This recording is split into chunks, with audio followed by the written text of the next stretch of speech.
जय हिंद, जय Bharat students. Welcome to at my channel गणित की चौपाल। Friends, today we are going to start our new exercise 1.3।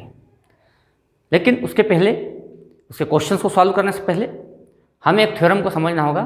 Theorem 1.3, it is an important theorem which is use, we can use this theorem in next question. So what is the theorem? Theorem 1.3 and statement of this theorem is, let P be a prime number.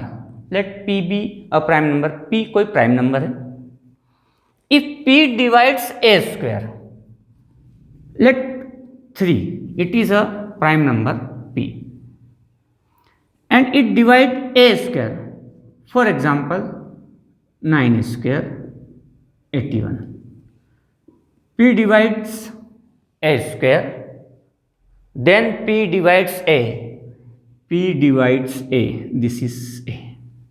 अगर P a square को divide करता है तो P a को भी divide करेगा। ये एक इम्पोर्टेंट थ्योरम है जिसका यूज़ हम नेक्स्ट क्वेश्चंस जो सॉल्व करेंगे उसमें होगा, इसलिए इस थ्योरम को बहुत अच्छे से समझ लीजिए।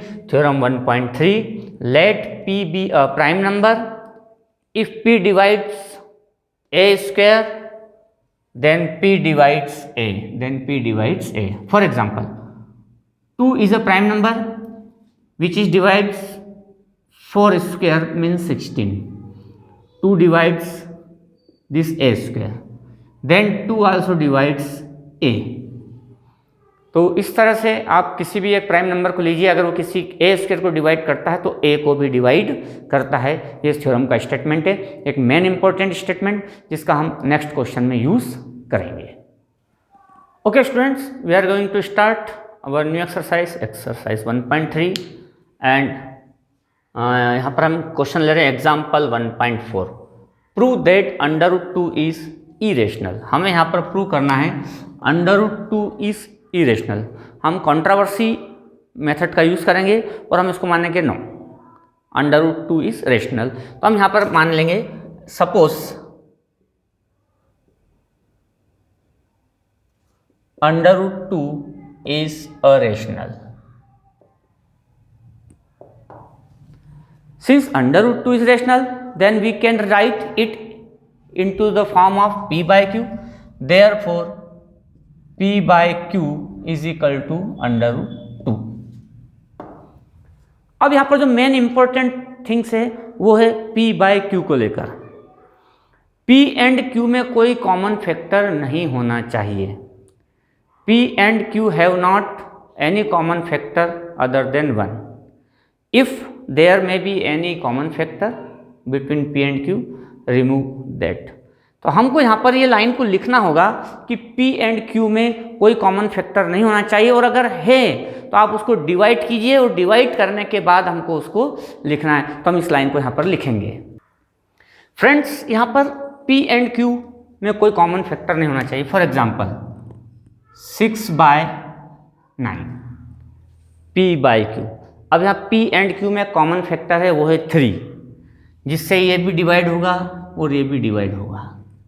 अब ये इसके सिंपलिस्ट फॉर्म में हो गया है, सेम टू सेम। तो यहाँ पर हमको लिखना चाहिए, हमने माना कि let √2 is irrational, √2 is irrational, it means it is in the form of P by Q।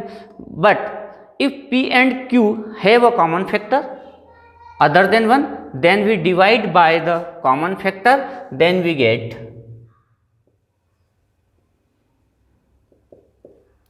A by B is equal to √2। A upon B क्यों लिखा? क्योंकि अब P और Q को हमने डिवाइड किया, तो ये P एंड Q था, तो डिवाइड करने के बाद हमें 2/3 मीन्स तो हमने इसको A by B मान लिया, where A and B are co-prime.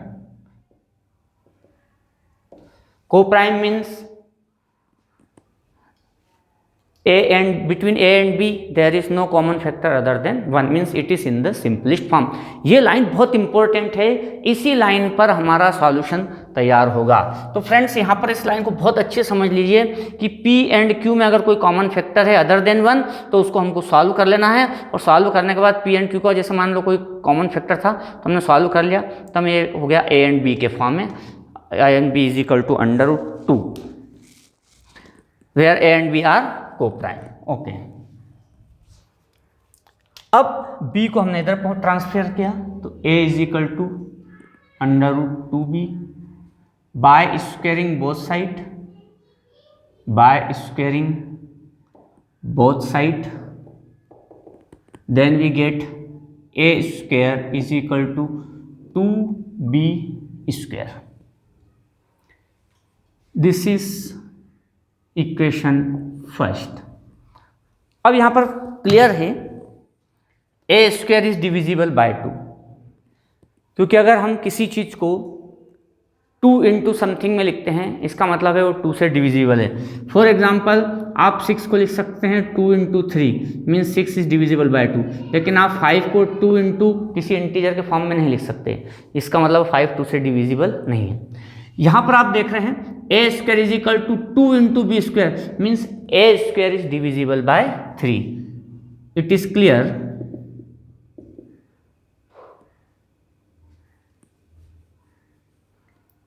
A square is divisible by 2. A square is divisible by 2. अब आपने थ्योरम 1.3 को बहुत अच्छे से पढ़ा था. उसमें लिखा था कि P is a prime number and P divides A square, then P divides A. If P divides A square, then P divides A. So it is clear that A square is divisible by 2. Therefore, by theorem 1.3, A also divisible by 2. अब A अगर 2 से divisible है it means A is equal to 2C. We can write it. If A is divisible by 2, then we can write A is equal to 2 into something. कोई भी number अगर 2 से divisible है तो हम उसको 2 इंटू किसी इंटीजर में लिख सकते हैं where c is a integer. तो a is equal to 2 into c. अब इसका यूज हम करेंगे इक्वेशन फर्स्ट में.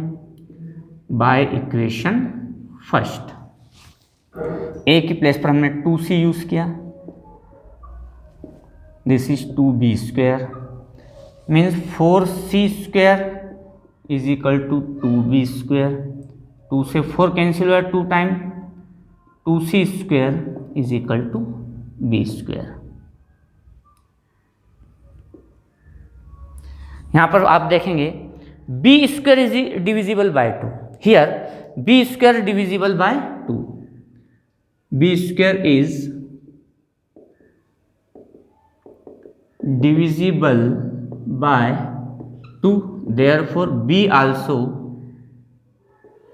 divisible by 2.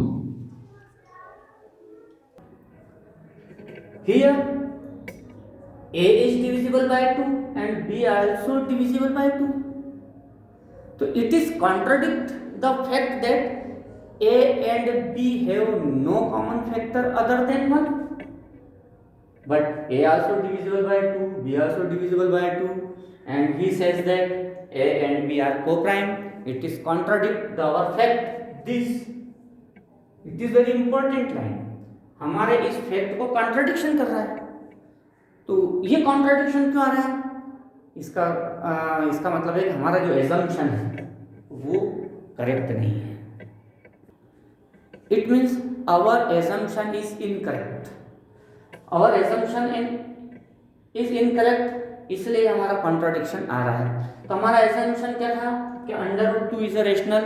It is incorrect assumption. Therefore यहां लिखेंगे it is contradict the fact that A and B are co-prime. तो why this contradiction? Because our assumption is incorrect. And what is our assumption is incorrect? So our assumption is incorrect that under root 2 is rational. This assumption is incorrect, therefore under root 2 is irrational. अगर assumption गलत होगा तभी mistake questions में आती है. तो इस questions को बहुत अच्छे से समझ लीजिए. हमें बताना है कि अंडर रूट 2 इज इरेशनल. यहाँ अंडर रूट 2 की जगह 3 भी हो सकता है. 5 भी हो सकता है, √7 भी हो सकता है। पूरा डिजाइन यही रहेगा, केवल आपको चेंज करना है। प्रूव दैट √2 इज इरेशनल, तो हमने मान लिया कि √2 इज रेशनल। अब कोई नंबर रेशनल होगा तो p/q के फॉर्म में होगा। अब p/q में एक खास चीज होनी चाहिए, there is no common factor p between p and q other than 1, and अगर है कोई कॉमन फैक्टर है then we divide by the common factor, तो उसको पहले डिवाइड किया। तो अगर मान लिया कि यहाँ पर कोई कॉमन फैक्टर था तो हमने डिवाइड किया, तो नया आ गया a एंड b √2, b का जब ले गए हम √2 तो आ गया a is equal to √2 by squaring both side, a square is equal to 2b square. अब a square is equal to 2 into b means a square is divisible by 2, and if p is a prime number which divides a square then p also divide a, ये हमने theorem 1.3 पढ़ी। अगर 2a square को divide करता है तो 2a को भी डिवाइड करेगा। अब a से डिवाइड हो रहा है, 2 से a डिवाइड हो रहा है, इस means a is equal to 2c। अब ये जो वैल्यू है इसको हम एक इक्वेशन फर्स्ट में रख देते हैं, then we get 2c square is equal to b square, it means b square also divisible by 2, b square is also divisible by 2, then b divisible by 2। अब a भी 2 से डिविजिबल है, b भी 2 से डिविजिबल है, it is contradiction our assumption, it is contradict our assumption. What our assumption? A and B is co-prime. So why this assumption is incorrect? Why this contradict? Because our assumption is incorrect. What is our assumption? √2 is rational. So √2 is rational. This assumption is incorrect. So √2 is irrational. Rational नहीं है, वो irrational ही है। अब अगर हम यहाँ पर √2 की प्लेस पर अगर हम 3 कर देते हैं, क्वेश्चन ये बन जाएगा प्रूव दैट √3 इज इरेशनल। तो यहाँ पर आप 3 कर दीजिए, बाकी लैंग्वेज सेम, यहाँ 3 कर दीजिए, लैंग्वेज सेम, यहाँ पर 3 कर दीजिए, लैंग्वेज सेम, यहाँ पर 3 कर दीजिए, लैंग्वेज सेम, यहाँ पर 3 कर दीजिए, लैंग्वेज सेम। अब a square is divisible by 3, then when a square is divisible by 3 then a also divisible by 3, a also divisible by 3 means we can write a is equal to 3c। अब ये value यहाँ रख दीजिए 3c and this is 3b square, it is 9c square 3b square, 3 से 3 time simplify जाएगा, then b square is divisible by 3, b square is divisible by 3, it means b also divisible by 3, a and b both divisible by 3। लेकिन हमने यहाँ क्या लिखा था, ये line इसलिए लिखी जाती है, इसलिए ये बहुत इंपॉर्टेंट लाइन, अगर आप ये नहीं लिखेंगे तो फिर यहाँ पे आप बात नहीं कर पाएंगे। तो इसको हमने पहले लिख दिया कि हमने तो कॉमन फैक्टर था तो रिमूव कर दिया, फिर जब रिमूव कर दिया आपने, कॉमन फैक्टर था रिमूव कर दिया, तो फिर यहाँ पर a एंड b में फिर से कॉमन फैक्टर 3 कैसे आ गया? तो अगर आ गया है इसका मतलब हमारा एजम्पशन गलत है ना। तो हमारा जो एजम्पशन है गलत है कि ये एक रेशनल है, इट इज इरेशनल। ऐसे अगर 5 आता है लैंग्वेज सेम, उसकी जगह 5 कर दीजिए, इस तरह से आपका क्वेश्चन कंप्लीट होता है। Next question, question number 2, exercise 1.3, prove that 3 + 2 √5 is irrational. Prove that 3 + 2 √5 is irrational. Solution same है, थोड़ा सा चेंज है। अब ये इसको इरेशनल कह रहा है तो हमने मान लिया कि late 3 + 2 √5 is rational, then we can write it p/q is equal to 3 + 2 √5। if p and q have any common factor then divide it and we can write it in the form of a/b is equal to 3 + 2 √5। after removing common factor between p and q then we can write ab is equal to 3 + 2 √5 where a and b are co-prime।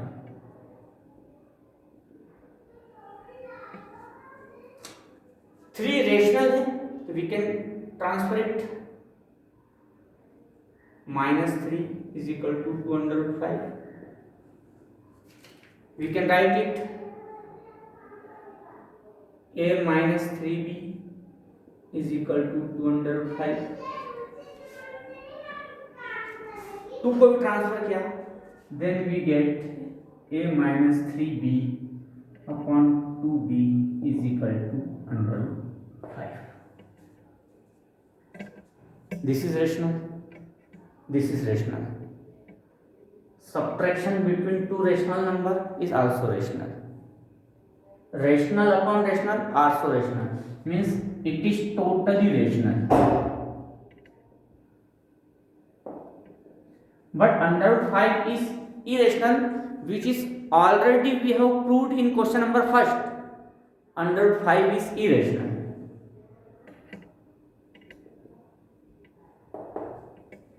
We have already proved under root 5 is irrational in question number first, and totally it is rational. So rational is equal to irrational. It is possible? It is not possible. So why this contradiction arise here? Rational is equal to irrational, because our assumption is wrong.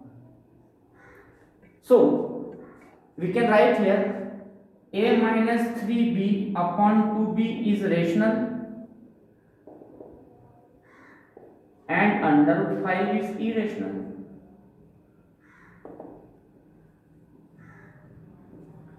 And it is not possible rational is equal to irrational. But here rational is equal to irrational. Why? Because our assumption is incorrect. And what is our assumption? This is rational. This assumption is wrong. It is already irrational. Our assumption is wrong. 3 plus 2 under root 5 is rational. तो ये language आपको यहाँ पर देनी होगी. तो rational under root 5 is rational आ रहा है, ये rational under root 5 is equal to rational. तो ये कंट्राडिक्शन हमारे एजम्पशन इनकरेक्ट होने के कारण है, और हमारा एजम्पशन रेशनल था वो इनकरेक्ट है. It is irrational. बस यही लैंग्वेज है. आप इसी के बिहाफ पर सारे क्वेश्चंस को सॉल्व कर सकते हैं. इन क्वेश्चंस को आप बहुत अच्छे से सॉल्व कर लीजिए. इसी के बिहाफ पर और भी क्वेश्चंस आते हैं, आप उनको सॉल्व कर सकते हैं. और अंडर रूट 2 अंडर रूट 3 मतलब सिंगल अगर आपको इरेशनल नंबर दी जाए under root 2 under root 3 under root 5 under root 7, तो आप उसको जैसे मैंने एग्जांपल में समझाया था वैसे सॉल्व करेंगे. लेकिन रेशनल और इरेशनल नंबर का अगर ग्रुपिंग किया जाता है इस तरह से, तो आप उसको इस तरह से सॉल्व करेंगे. तो आप, और इसमें से एक क्वेश्चन एग्जाम्स में आते ही आता है, इसलिए बहुत इंपॉर्टेंट क्वेश्चन है. आप इन्हें सॉल्व कीजिए. फिर मिलेंगे नए सॉल्यूशंस के साथ. तब तक के लिए जय हिंद, जय भारत.